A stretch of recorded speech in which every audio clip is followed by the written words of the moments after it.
This is the Power of Genetics podcast, the podcast designed to help visionary practitioners build a more successful practice, transform more lives, and lead their patients into the future of personalized health. In each episode, I'll interview successful practitioners and leading thought leaders who will share their insights and expertise to help you prepare your practice for what lies ahead. I'm your host, Dr. Yael Jaffe, and now, let's get into today's episode.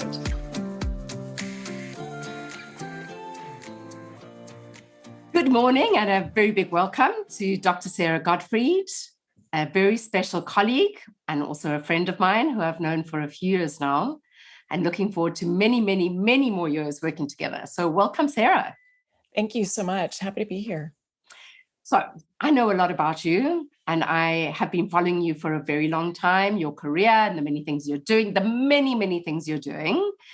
But I would love you to introduce yourself to our listeners and tell them a little bit about what is this journey that you've been on that has found you in this incredible place. And we'll talk a little bit just now about what this incredible, awesome place is that you're in and the multitude of things that you're doing.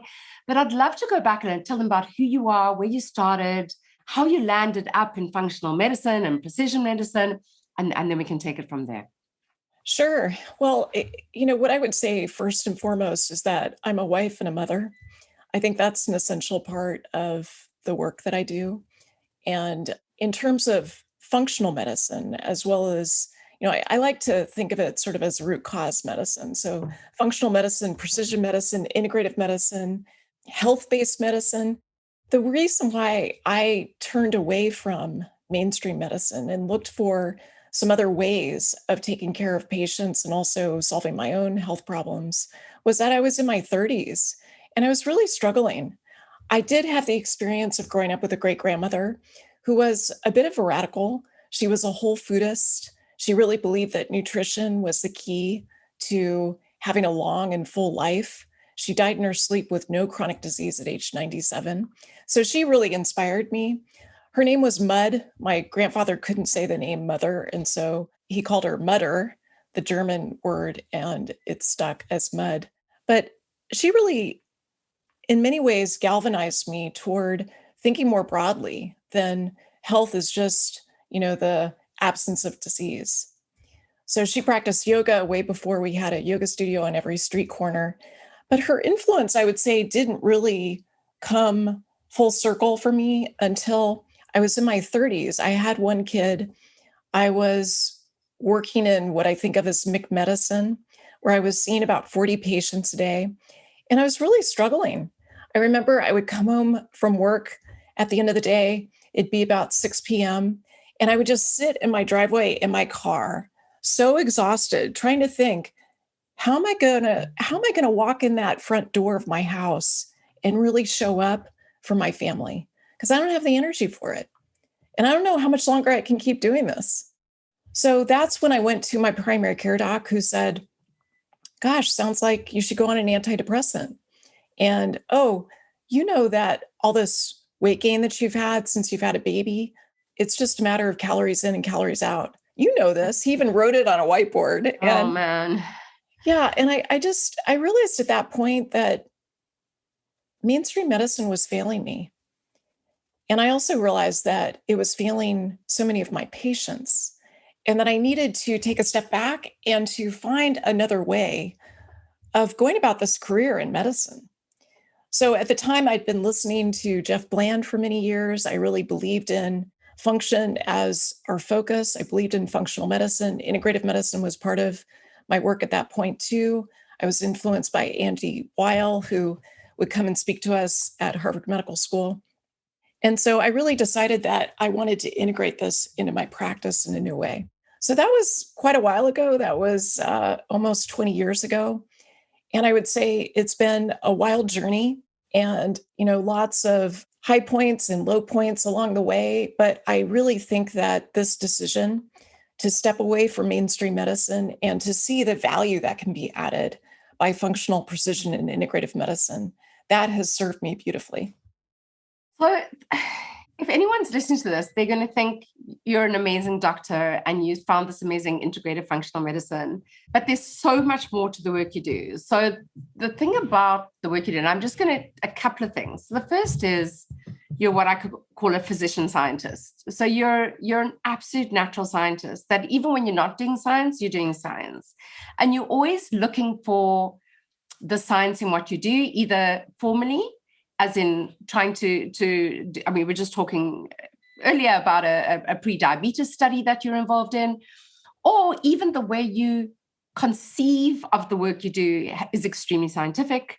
Anyone who's been at your presentations will know the depth and detail and rigor of the science that you apply to your presentation. So that's the first thing I know about you.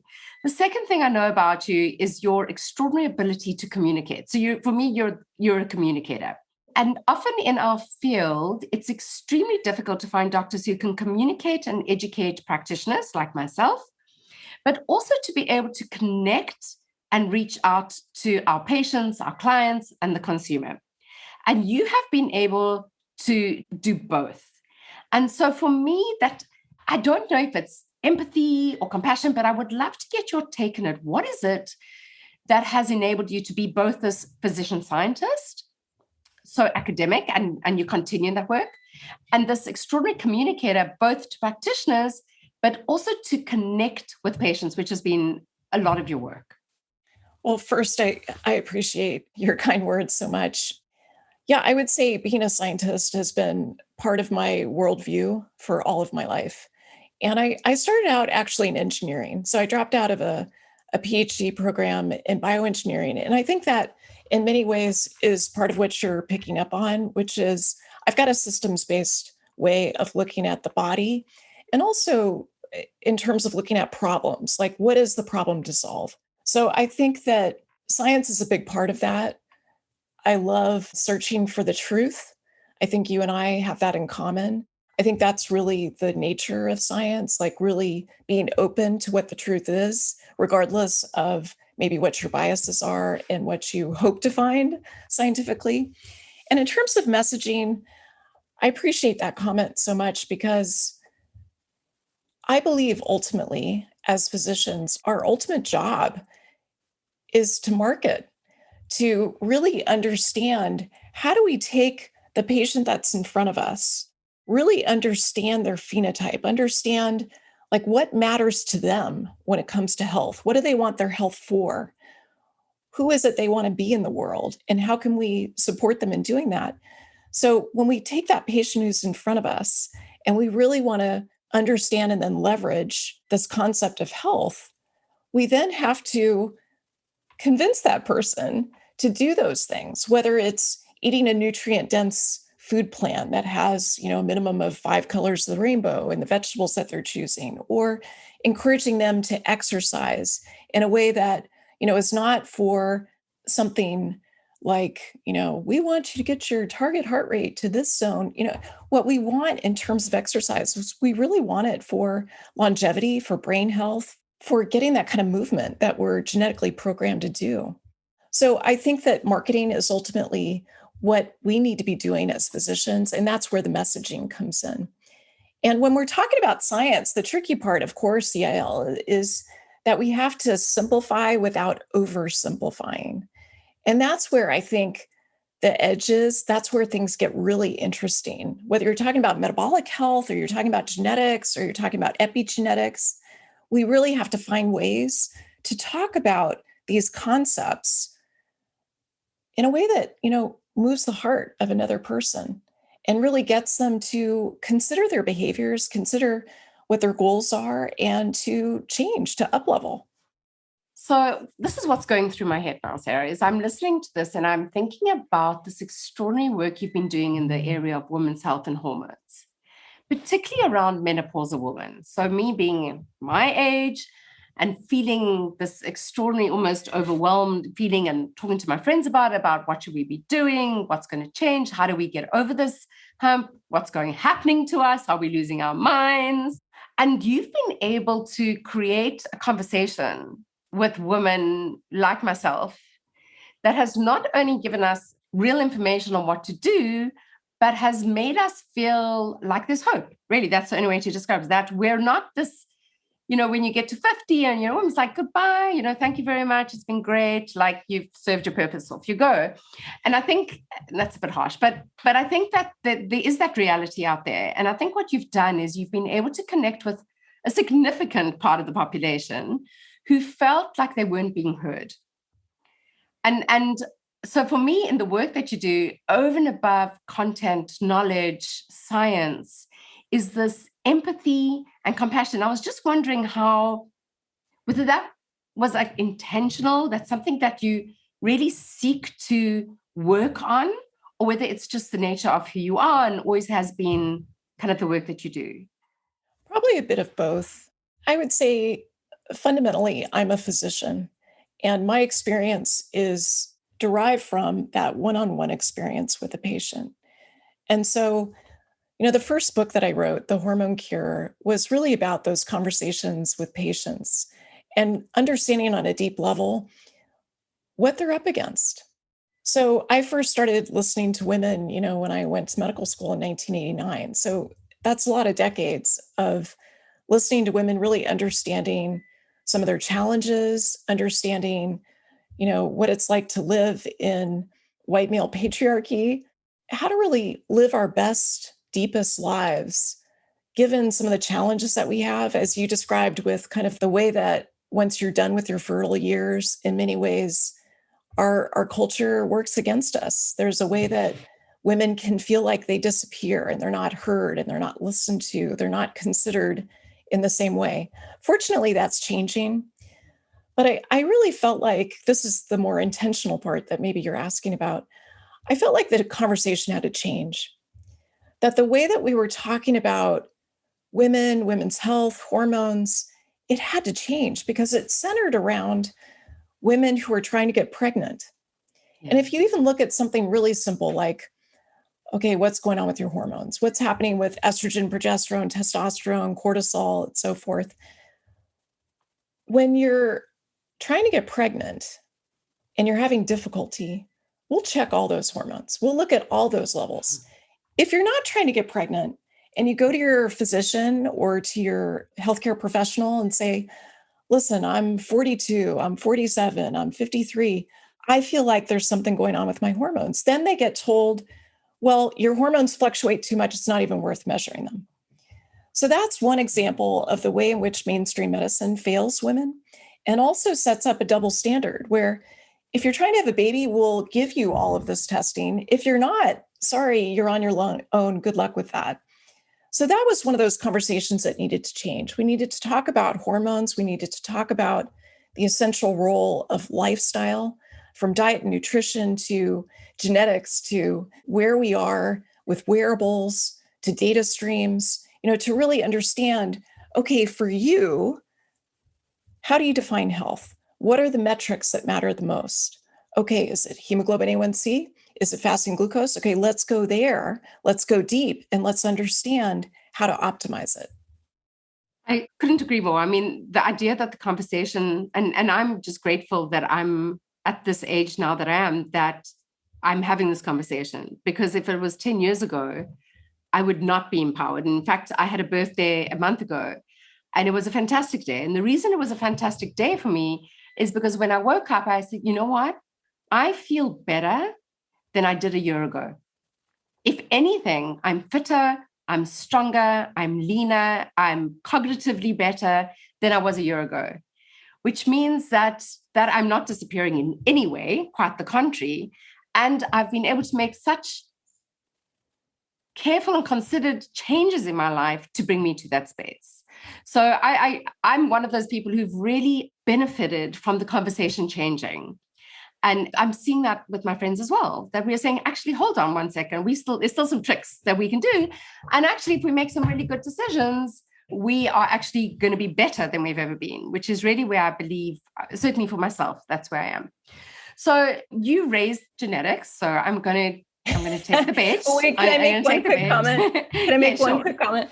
So I really love that you're highlighting this point because that level of empowerment and the way, I would say what you just described with cognition, with your physical fitness, your nutrition has been good all the way along, but the way that you feel waking up with your birthday a month ago, that's exactly what I'm talking about with really understanding health for you as an individual and dialing it in and even metricizing it, which is what we love to do in precision medicine. I was talking to a patient yesterday and we were looking at her bone density over the years. She's now 53, about to turn 54. And we were looking at her bone density that showed osteopenia back when she was 36 and how her bone density has improved since that initial diagnosis. And one of the things she was saying to me was, I feel better than I ever did in my 30s. I feel better now than at any other time in my life. Now, she's got some chronic diseases. It's not like life is super easy for her, but this is something that we've actually seen in the scientific literature. If you look at the work, for instance, of Arthur Stone, published in the Proceedings of the National Academy of Sciences, he found that when you look at well-being, and he had a way of defining it, mostly psychological well-being, we know that people reach a peak in their 20s, both men and women, and then they reach a peak again in their 50s. And in between is this nadir where, most of us are like, chasing after a career or raising children Yeah. Married, divorced, maybe, lots of different life situations that can be somewhat challenging, dealing with a mortgage, et cetera, et cetera. And so I love that inspiration and hope that you're sharing about being in your 50s, because this is what's possible, I believe, with the kind of work that we do. Absolutely. Now can I talk about genetics? Yes, now you can talk about genetics. Let's layer in genetics. Let's talk about genetics, right? I'm super excited about this conversation and what it means to me and my friends and my sisters. And the conversation is completely changing. So let's factor in genetics. So obviously that's my space. And I have been working with you for some time around genetics. And so obviously genetics is information, essentially. So I'd love to ask you, because I always share my opinions about genetics, is in the things that we've been talking about, where does genetics feature? What is the role that genetics is going to play to be able to take this conversation more forward? Yeah, genetics plays an essential primary role. It provides the blueprint for health. And, we're learning more and more about the role of genetics, the role of epigenetics, the way that our DNA interacts with the environment. And I think that in the work that I do in precision medicine, where I'm looking at multiple data streams to really understand in a comprehensive way the state of homeostasis of a patient that I'm taking care of, I think genetics is such an essential part of that. Now, I was at Harvard, MIT when the Human Genome Project was underway. It's been almost 20 years since it was first mapped. And many of us were hopeful that this would transform medicine immediately. And I would say it's taken longer to really understand how genetics fits into our framework, our conceptual model, in the work that we do in precision medicine, functional medicine, and integrative medicine, all the medicines. But we're now at this point where I think we understand it's not just, okay, you have this SNP, so you should do this. It's much more about pathways. It's much more about, the systems biology approach. That's the future of genetics and medicine. Of course, I'm going to agree with that. Built a whole company based on pathways. So that's a damn good thing that you agree. I happen to love your pathways. Yes. We all love the pathways. Right. So let's, of course, I'm so in agreement with your answer on genetics, so I don't even have to answer another question. So you have to disagree about something. Can't you? I need you to find something to disagree about. All right, I'll find something. I believe in pathways. I believe that genetics plays a significant role in understanding our patients, that it gives us unique insight. You said that, I don't disagree. I agree that it's taken a really long time, that the Human Genome Project did not deliver what we believed that it would deliver. And in fact, that many companies in the genetic testing space have still not delivered, and that they're still battling because they're not doing pathways. They're overstretching the science, and that they're not seeing genetics in context, which is, it's just a piece of information that you're using to understand your patient. By itself, it's not the holy grail of understanding. So I don't know. I didn't disagree. I just added more. We don't disagree. Well, the other thing I love about your work and how you've transformed what we can do with patients in terms of genetic testing is that you're very honest and transparent about what we know, but also what we don't know when it comes to genetics, epigenetics, lifestyle factors, the way that DNA interacts with the environment. I really appreciate that. I mean, you have a level of scientific rigor that we need to be able to move this field forward. Thank you. Yeah, thank you. That's if that's what we've did, then I'm delighted, because that's actually the hardest thing, right? It is the hardest thing. Scientific integrity into a field like genetics, where everyone's really just trying to commercialize. I mean, it's tough. We can't cherry pick. And we can't have favorites and say, well, I like this genes, I'm going to put it in my tests because, it's my best friend, or it sells lots of supplements, or right. So I think good science is foundational. And I think that's the same in your work. It's not that we talk about it all the time, but if we have to have good science as our foundation, and then everything else we do afterwards, the talks we give, the books we write, the conversations we have is built on kind of base of solid, sound science. And I think then we can do amazing things. Agreed. Let's talk about amazing things again. So I want to talk about your new book, but before I get to your new book, I want to make sure that we leave everyone who's listening to this podcast with some gems to take home. And you have had this extraordinary career that we've discussed now. And what would be the advice that you would give to someone who's starting out in, whether it's, again, functional, integrative, health medicine, lifestyle medicine, genomic medicine, I don't mind, but what would be the advice to someone who looks at you and goes, wow, that is just extraordinary what you've accomplished. Your impact on healthcare and medicine has really fundamentally changed something. I cannot even imagine how I would get to be where you are. What would be your advice for that practitioner starting out? Yeah. So I have several ideas in terms of advice. The first is be a lifelong learner. I mean, I think that's true of most clinicians, that they're committed to it, but it's not as simple as get board certified in integrative medicine or get IFM CP'd and then you're done. It's really continuous learning. It's staying up on the literature, which is very difficult to do given the volume that we have. And so that's where we also have to rely on my second piece of advice, which is having a network, a community that really supports you in practicing the best possible medicine and helps to keep you updated, because we all can't do it on our own. It has to be a collaborative effort, which brings in some of those more feminine qualities that I think medicine really needs.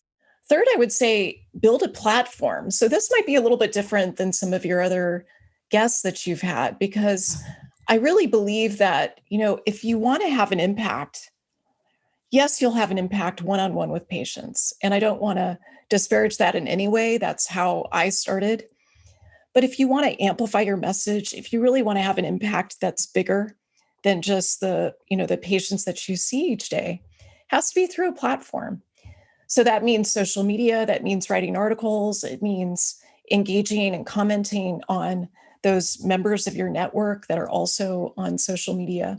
And I think especially with where we're going from the old thinking in medicine to the new thinking in medicine, where we're going from tribalism and polarization toward more full spectrum thinking and non-binary and really out of the box, that requires a platform.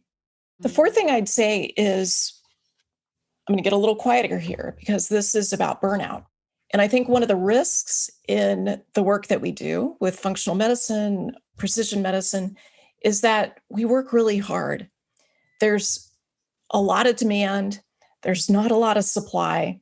And so we have to be really attentive to that archetype of the healer and to make sure that, just like it's almost a cliche now that you have to put on your own oxygen mask first. I really believe that. What does that look like? What does it look like in your day today to put your own oxygen mask on first?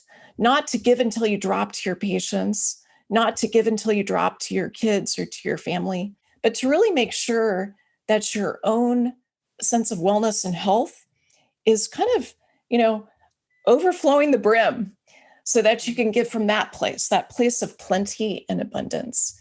We know that in mainstream medicine, one of the biggest problems is the rate of burnout.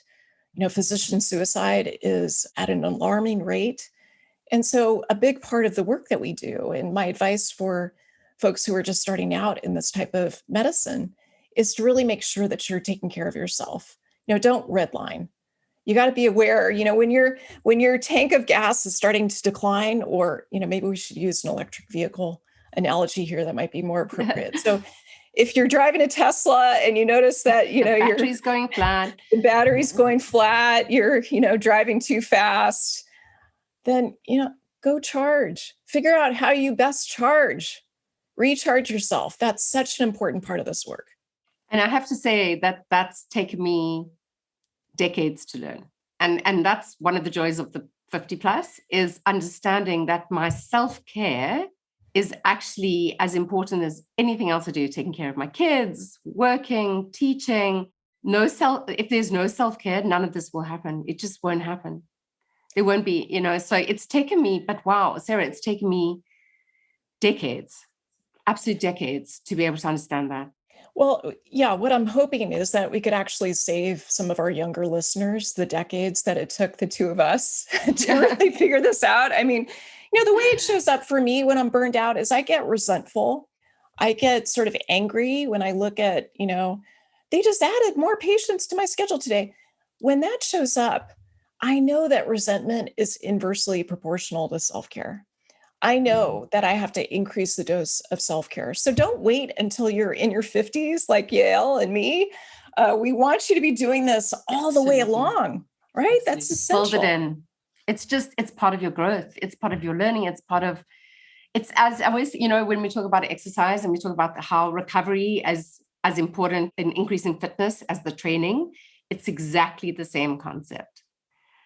That the time away from the work, it contributes as much to your growth and success as the time in work. And again, it's literally, and it's taken me up until probably a year ago to be able to say, and I have young kids, work, homeschooling during COVID, and just being able to say, actually, there is a boundary to this. I am going to create boundaries, because if there are no boundaries, I am of no use to myself, to anyone, or to the work I'm doing.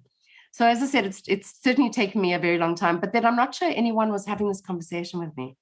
Well, this is how we transform medicine, these types of conversations. And, I think that boundaries are the type of thing that no one is going to define for you. That is a job that you have for yourself, to define your boundaries, to reinforce them, to defend them, to be really clear about how important your boundaries are to you as an individual and as a practitioner. Now, in some ways, I feel like the millennials understand this. At least my millennial patients seem to understand this better than those of us that are a little bit older. So I'm excited to see that. I also think it's one of the gifts of the pandemic that many of us looked at the way that we were working. I certainly did. I was traveling 50%. I was burning the candle at both ends. My Aura ring would give me bad news about my heart rate variability on a daily basis. Yeah, and I know that. You know that feeling? Yeah. So, I do. I really think the pandemic in many ways has allowed us to step back and say, let me look at these boundaries. Let me look at the self-care. Let me reimagine what this could look like. And redefine my workday. So that's what it gave me. I mean, wow, when I used to go into the office at 8 and come home at 5 to cook dinner for the kids and be grumpy because they needed me to do homework and cook dinner at the same time. And what this has done is I've completely redefined my workday. And it's taken me a while to figure out what works for me. And that's, and now that I've figured out what works for me, it's working for me, it's working for my children, and it's definitely working for my work. So for me, it's been a great gift, unbelievable gift. And no matter what happens, I'm holding on to it. I'm not letting it go. That's right. And we also know from the work in functional medicine that what works for you right now may not work for you in 5 years. That's right. Your kids will be older, your demands with your work will be different. So we have to be open to that dynamic state of really coming up with what works for us. Love it. Right.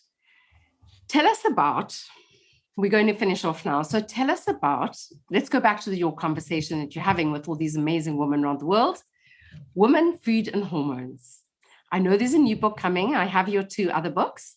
Super excited. I don't know what to expect. So maybe you could share a little bit about what we can look forward to. I think it's September 21, where we'll see it. Is that right? All right. What are we going to see? So Women, Food, and Hormones is really about how to improve your metabolic flexibility as you get older. So I wrote it for women who are 35 and older. It's really designed to share a therapeutic 4-week practice with the ketogenic diet. And I won't give the whole story away, but what happened for me was that when I wasn't doing such a good job with my self-care, going back to when I wrote my first book and my second book and my third book, what happened was I was sitting too much. I was drinking probably a little too much wine. I'd come home from the end of the day of taking care of patients all day. I would make food, as you described, for my kids, for my husband. And then I would work for hours, writing these books. And I gained weight. For me, that's one of my vulnerabilities when it comes to health. Shows up as weight gain, shows up as inflammatory water weight. It shows up as increased fat mass. It shows up as more sugar burning instead of being able to flexibly flip the switch between burning glucose and burning fat. So I tried keto going back to 2015, and it didn't work for me.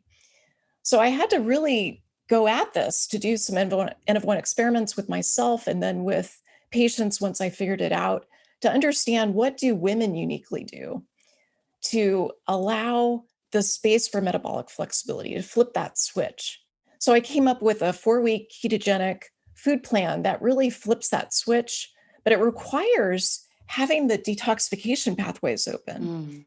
And it requires leveraging the back door to ketosis as needed with intermittent fasting. So that's what the book is about. And it's available for pre-order now. It'll be everywhere books are sold starting September 21st. Fantastic. So great. It's practical. It's got a plan and something to follow. We love that. That's excellent. Well, it's something for us to look forward to. I'm going to look forward to getting my signed copy sometime in the future, Sarah. Just saying. But you have to move to the States for that. So I'm hoping that's going to happen very soon. Okay. I'll move to the States to get a signed copy of your book. That's no problem. There we go. I can make that happen. No, fantastic. Well, Sarah, thank you so much. It's been wonderful as always speaking with you. Always just so inspirational. And I know that you're not even at the beginning of your journey, that we're still going to see such incredible things coming from you with you and really changing this conversation. So I know that despite the extraordinary amount of work that you have accomplished, we have a great deal more to see. Well, thank you so much, Yael. I love everything that you do. It's such a pleasure to be friends and colleagues with you and to be working together with other folks who are listening to us to change the way that medicine is practiced, because the way that it's working right now, it's in a failure state. We have to solve this. We have to make it better. We have to claim it and own it and participate in the deepest way. Fantastic words to end with. Thanks, Sarah. Thank you. Thank you for listening to the Power of Genetics podcast, brought to you by 3x4 Genetics.